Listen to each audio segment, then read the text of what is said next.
बाबा साहब की दिनचर्या 4 दिसंबर 1956 की क्या थी, इसके बारे में मैं आपको पहले वीडियो में बता चुकी हूँ और ये उसी दिन का दूसरा वीडियो है। 4 दिसंबर 1956 को उन्होंने और क्या-क्या कार्य किए, ये मैं आपको बताना चाहती हूँ। धर्मांतरण कार्यक्रम 14 अक्टूबर 1956 को हुए महान ऐतिहासिक धर्मांतरण के बाद धम्म चक्र को चालू रखने के विचार ने डॉक्टर अंबेडकर को हमेशा बांधे रखा।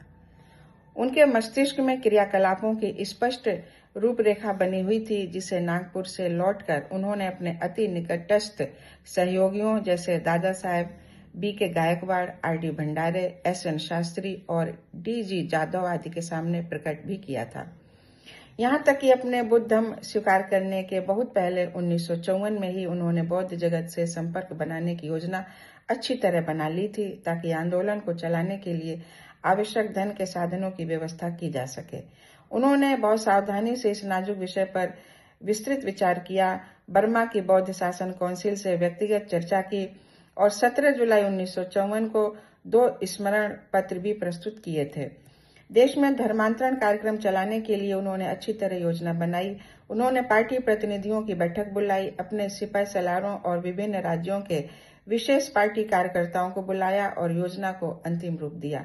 उक्त प्रचार प्रसार भी किया गया। इसके पश्चात भूमि के एक टुकड़े पर बौद्ध प्रशिक्षण केंद्र की स्थापना की गई, जिसे मैसूर के महाराजा ने उन्हें भिक्षुओं व बौद्ध आचार्यों के प्रशिक्षण और बौद्ध साहित्य प्रकाशित करने के उद्देश्य से दान में दी थी।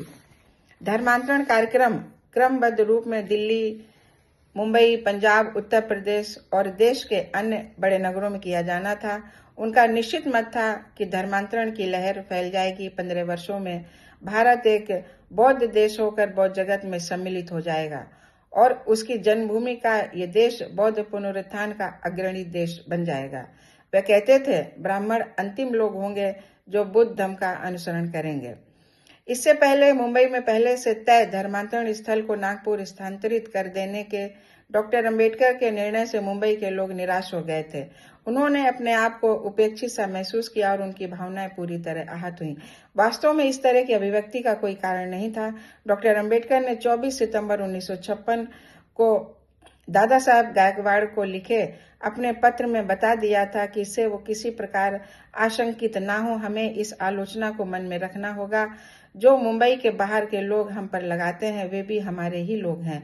उनका मानना था, समय आ गया है कि हम उनकी इच्छाओं को प्राथमिकता दें।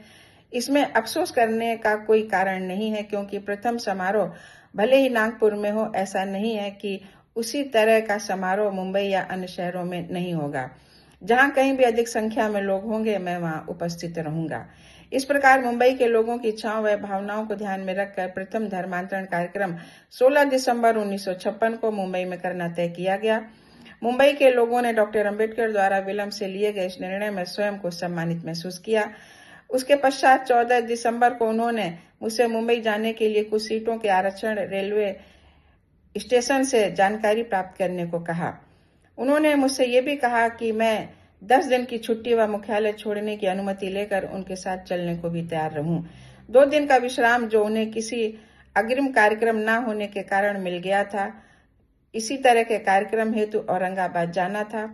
यूं ही जिक्र करने पर उन्होंने कहा, नानकचंद, औरंगाबाद की यात्रा में तुम्हें न केवल मेरा कॉलेज बल्कि अजंता एलोरा भी देखने को मिलेंगे, जिसके बारे में मैं काफी समय से तुम्हें बताता रहा हूं। असली योजना के अनुसार 14 दिसंबर को डॉक्टर अंबेडकर को रेल से मुंबई जाना था। इसके लिए उनकी पत्नी और नानक चंद्रत्तु के लिए आवश्यक आरक्षण करा लिया गया था। इस पर पुनर्विचार कर योजना बदल दी गई और हवाई जहाज से यात्रा करने का निर्णय लिया गया, क्योंकि उनकी सेहत रेल यात्रा की थकान को सहन करने के योग्य न थी। उन्होंने नानक चंद्रत्तु से रेल आरक्षण रद्द कर हवाई यात्रा हेतु आरक्षण कराने के लिए कहा। तो साथियों, ये 4 दिसंबर 1956 की बातें हैं, बाबा साहब से संबंधित। मुझे विश्वास है आप लोग हमारा ऐसे ही हौसला बढ़ाते रहेंगे। आप सभी लोगों को नमो बुद्धाय, जय भीम।